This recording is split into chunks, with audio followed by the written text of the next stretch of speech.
in slope-intercept form from a slope and y-intercept lesson. So I'm going to want you to fill out the notes as you're going through this. There are going to be times where you're going to pause the video, and then you're going to be able to practice some of these concepts also. And so make sure you have a pencil and the notes, and you want to make sure you get these notes down. It'll make it much easier when you start the practice. All right, here we go. So we are going to be doing these two teaks. You have to be able to write linear equations if in slope-intercept form, in standard form, and then in this one, it's called point slope form. But we'll actually do this one on the next lesson. So we're going to be focusing mostly on slope-intercept form and standard form. And then also, you have to be able to write a linear equation if I give you a table, a graph, or a word problem, a verbal description. So let's get into that. So the first one we're going to talk about is writing equations in slope-intercept form. So what if you're asked to write an equation of a line in slope-intercept form? Well, we have a formula just for that. We call it the slope-intercept form because we can see the slope and the y-intercept. So as long as I'm able to figure out what the slope is, like we did last lesson, and what the y-intercept is, I can use that m and b to plug it into y equal mx plus b and write that equation. Okay? That's the idea. If you recall, the slope-intercept form of a linear equation is y equals mx plus b. The b is the number that's by itself, and the m, the slope, is the number that's in front of the x. So in this case, this purple m, this area here is going to be in front of the x, is going to be my slope, or my rate of change. And the number out here by itself, the plus b, is my y-intercept. Okay? So now, we're going to use that to help us. So they want to know what is the slope and y-intercept of the line for each equation. So let's see if I give you an equation, if you can tell me what the m and the b is. All right, so here we go. Here's the first one. Y equals 3x minus 5. And these are examples that are on your notes. So y equals 3x minus 5. What is my slope? Okay, well, I'm looking, since I have y equals, I'm all set up. I'm in slope-intercept form. My slope's going to be the number in front of the x, so it's going to be 3. And the y-intercept is going to be very careful. This is not 5. This is negative 5. So you got to make sure you're carrying that negative with that. Okay, number 2, same thing. I'm in slope-intercept form. I have y equals, and so that means I have mx plus b. The m is going to be 7 over 6, 7 divided by 6, and 3 divided by 4, or 3/4. It's my y-intercept. Okay, so pretty easy, right? Now, the next one, we have y equals negative 4/5 x, and that's it. And so you would say, okay, well, I'm supposed to have two numbers there, right? Well, you do have two numbers there. You can see the slope is in front of the x. That's negative 4/5. But then there's a number out here that's not there. So what number would be plus what number if it's not there, but it is there? How is that working? Well, that would be 0. Remember, we don't have to write plus 0 out here. It's just understood to be there. And so that would be a y-intercept of 0 and a slope of negative 4/5. Okay, so I want you to try it. So I want you to pause the video, and I want you to go through it. I want you to try this one. Ready? Mark, set, go. Okay, now that you unpause, the y-intercept would be negative 7, and the slope would be 4. I want you to try the next one. Okay, now after you've unpaused, the slope is going to be negative 6. The y-intercept is going to be 3. All right, pause and try the next one. Okay, so the slope on this one would be 2/3. And the y-intercept, remember, if it's not there, it's understood to be 0. Okay, good. Now this one, another little tricky guy. Pause the video, see if you can work it.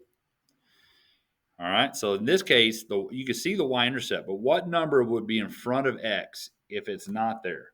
Well, the only thing it could be would be 1. So that'd be 1x, right? So your slope would be 1, and your y-intercept would be negative 8. Okay, one more, another tricky one. Pause the video and work it. Okay, on this one now, I've got a number by itself, but I have no x. So what number could the slope be? It would be something x, something times x to make the x just go away. Well, you know, if you recall, anything times 0, it's just 0. It's gone, right? And so in this case, my slope would be 0, and my y-intercept would be 5. All right, and if you were to type y equal 5 into Desmos, it would graph a horizontal line, and you know those lines are 0 slope. Good. Y'all are doing great. All right, now this one. Very, very tricky. Pause it. Now, on this one, if you said the slope was 3, then you would be wrong, right? Because we are not in slope intercept form. We're in standard form. So I need to make this look more like this, right? And so we got to remember how to solve these. So remember, if it's a positive 3x on this side, it's going to be a negative 3x on this side. So I'm going to subtract from both sides and bring everything down and divide by 2. And so now I'm in slope intercept form, and I can see it. We've been doing this for 2 chapters. This is the 3rd chapter we've been solving for y, and so you should be able to do that, right? And so my slope would be a negative 3 over 2, and my y-intercept would be 4. All right, good. All right, now, that's if I give you an equation, and I want you to find the m and the b. We've been doing that. You did that even in 8th grade. But now I'm going to give you the m and b, and I want you to write the equation. We're going to go in reverse, right? So we're still using slope-intercept form.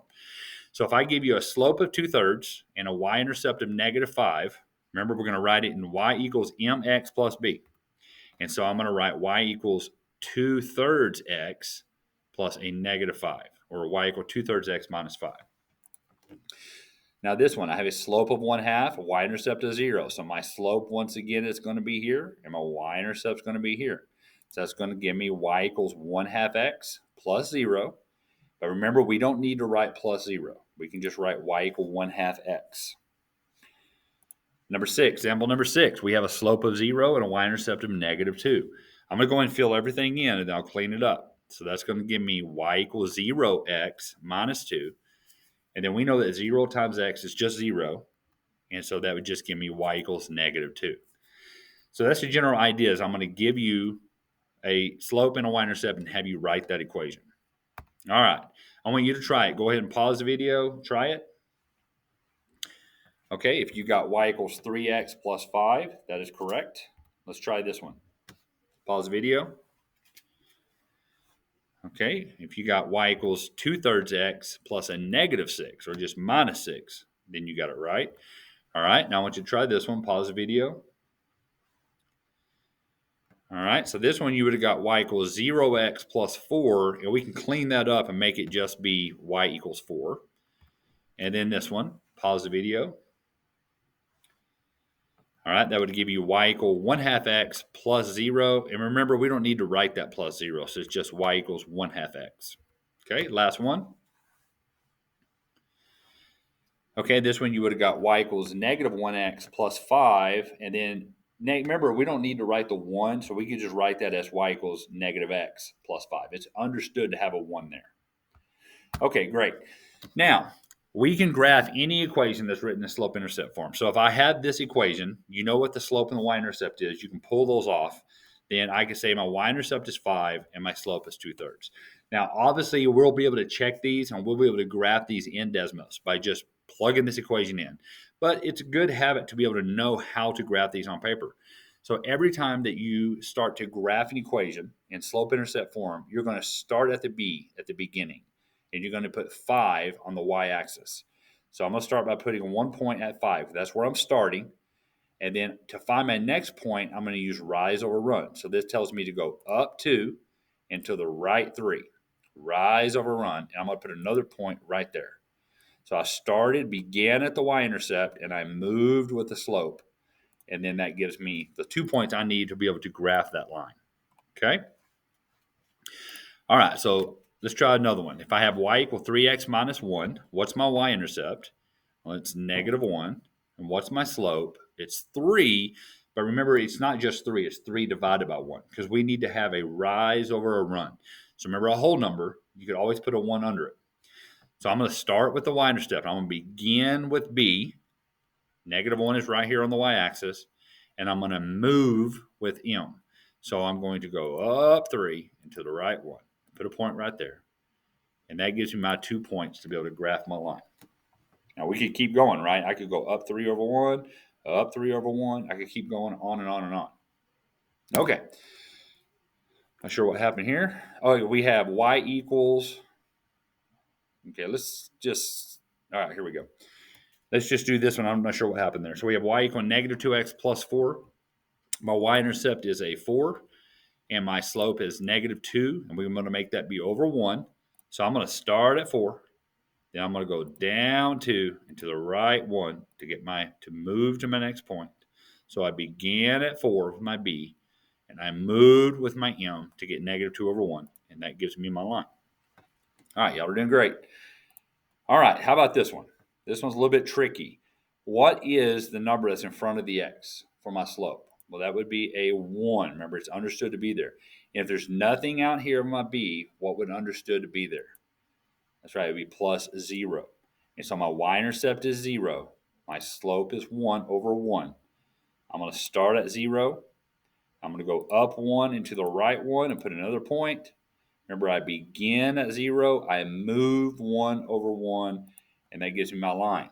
This is a special graph called the linear parent function. There's a place on your notes to write that. It asks you, what is this called? It's called the parent function. It's the linear parent function. All right, so now, if I give you an equation like this, remember, this is in standard form. So every single time that I give you an equation, and it doesn't say y equals or f of x equals, you have to solve it, because it's not going to do any good for me if I'm not solving it. Okay, so I'm going to start here. We're going to get this y by itself. So it's the same steps we've been doing. If I have a negative 3x, what's the opposite? Yes, I'm going to add 3x. So I'm going to move that to the other side and get rid of this. Now we divide everything by 3. When I divide everything by 3, I get 1x plus 2. My y-intercept is 2. My slope is 1, which is 1 over 1. We're going to begin with 2. So I'm going to begin on the y-axis at 2. And I'm going to move with my slope 1 over 1. So I go up 1 to the right 1. And now I can graph that. My computer's lagging, sorry. And there's my line. Now, once again, we can always check this. Just throw this slope-intercept form equation into Desmos, and you can make sure you got that graph correct. Okay, I want you to try one, so go ahead and pause the video and try this one. And when you're done, come back. Make sure you solve for y, tell me the slope and y-intercept, and then graph it. Okay, mark, set, go. Okay, now that you're back, since this was a negative 4x, if I move it to the other side, that's a positive 4x, right? Then we divide everything by negative 3. That gives me y equals 4 divided by negative 3 is negative 4/3. And 15 divided by negative 3 should be negative 5. I made a mistake on that, right? So we're going to have to correct that. No, it's a positive 5. Negative divided by negative is a positive. Okay, so good. I missed my negative there. Yeah, so it's a positive 5 because negative divided by negative is a positive. And then my slope would be a negative 4/3. Now, does that negative belong on top of the fraction, on bottom of the fraction, or both? Well, you can't be both, because a negative divided by negative would give you a positive, and that would change this, right? And so you can put that negative on top or bottom. Here's what I mean. If I take that 5 and I begin with the y-intercept, begin with the b, put it on 5, I can go either down 4 into the right 3, or I can, and put a point there, or I could go up 4 into the left 3, and I'm still going to be on that line. So you can put that negative on top or bottom. It's totally up to you, whichever direction you need to go. Okay? The last thing we have is writing equations of arithmetic sequences. Okay, now we already learned how to identify arithmetic sequences back in chapter 2. Now we're going to learn how to write the equations from that. So they're going to ask you it like this. They're going to say, write an equation in terms of y and x to represent the sequence 4, 8, 12. And the hint is we want to use linear regression in Desmos. That's your y1 tilde mx1 plus b. All right, so what I'm going to do first is I'm going to take these this pattern, the sequence, and I'm going to turn it into a table. So if you recall from chapter 2, my first term is 4. So my first term is what? It is 4. Now my second term, that's the second number, right? My second term is 8. And then my third term is 12. So if you recall, the x value is the term number, and the y value is the number that's there, okay? So now that I have a table, I can run regression. So I go to Desmos, I build a table by hitting plus table and putting in my points, and then I use my linear regression formula, which we should have memorized by this point, and it tells me my m is 4, and that my b, and this is kind of a weird thing that Desmos does sometimes. It's super accurate, and so if we were to move this decimal 16 places this way, that number would be negative 0.000016 zeros 7. In all purposes, that means 0. This is a glitch that's happening right now they're trying to fix. So in all purposes, our b is 0, right? Now, with that, can I write the function? Well, yeah, I know it's y equals mx plus b. What's my m? It's 4. And what's my b? It's 0. So my equation for this sequence would be y equals 4x. And I have written that in terms of y and x. So once again, out of just them giving me a pattern of 3 numbers, I am able to formulate a table, find the m and b, and then go in and write my equation. Okay? Now we're going to write that using function notation. If you recall from chapter 2, this is what function notation looks like. There are 2 things that you're supposed to know: what the first term is and what the common difference is. Now, we're not going to use common difference anymore. We're going to use slope because that's our rate of change or our common difference. And so what is my first term in this sequence? So f of 1 is going to be 4, right? My first term is 4. And so I'm going to put f of 1 equal 4. Now remember, this is all the geeky math language. It's saying f of x is equal to f of x minus 1 plus what is my rate of change? Well, once again, when we use decimals, we found out the rate of change was 4. And look what's happening as we go from one term to the next. 4 plus 4 is 8, plus 4 is 12, right? And so this would be function notation. F of 1 equal 4 is my first term. Then f of x equal f of x minus 1. This part never changes. The only changes, you're going to tell me what the first term is and then what the rate of change is. Now, the last part you have to be able to do is finally write it in using regression notation, okay? So that's this one. That's the other form that we learned in chapter 2. It's the same thing as what you did before. You still need to know what the first term and the rate of change is. Now, this is what we did before, all right? This is our function notation. F of 1, same thing as A of 1. It means the first term. So what is my first term? Well, it's 4. So f of 1 equal 4, a of 1 equal 4, same thing, just different format. Now, notice that the part we don't change, f of x equal f of x minus 1, a of n equal a of n minus 1. This is the same. We talked about last chapter what that means. But the important part here is, what is my first term? What is my rate of change? What is my slope? And we said that was 4. So that would be my regression notation. All right, I want you to try it. I know it's difficult. Use your notes. Use Desmos. Go and find your M and your B. Go ahead and find your rate of change and your first point, and let's write it using function notation as a function, using function notation and regression. Then you can unpause the video and check. Okay, so the first thing I did is I have to build a table. And so my first term is 2, my second term is 5, my third term is 8. And I built me a table in Desmos with those numbers. Then I run my regression because I want to know what my rate of change is. Now, you may not have to do this if you can follow the pattern. What's happening from 2 to 5? I'm adding 3. What's happening from 5 to 8? I'm adding 3. And so my rate of change, as it says here, is 3. And so now to write it using function notation, I need my m and my b. So it's going to be y equals 3x minus 1. There's your m and your b. You found it from the table, from the pattern that you had. You found the m and b, you can write your equation in function notation. Use them as a function. Now, in function notation, remember, we have to be able to fill in all the parts. So our first term, f of 1 is 2. And then the other part, f of x equal f of x minus 1, and then plus my rate of change, which is 3. Regression notation, the exact same thing, just a different format. So in this case, instead of f of 1, I'm going to use a sub 1. So my first term is 2, and then all of this mess, right, plus 3. Okay, that's going to take practice, and I know that, and I have some examples on practice to help you with that. So what I'm going to need you to do now, let's take a look at one more. This is just another way they could ask. Instead of giving you the sequence like 2, 5, 8, they're giving you the sequence using these numbers.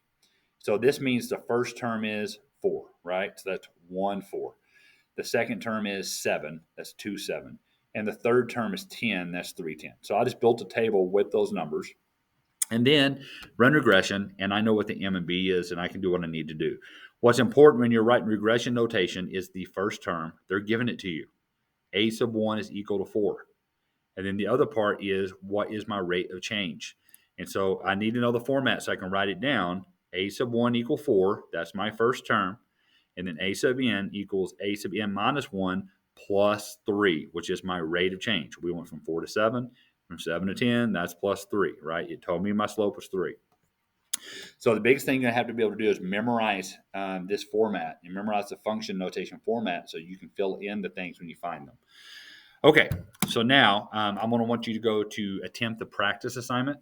It's the 3.2 practice assignment in Canvas, and there's also an exit ticket. And then we will have a quiz on this next week when we return. All right, thank you guys. Y'all have a great day. Bye-bye.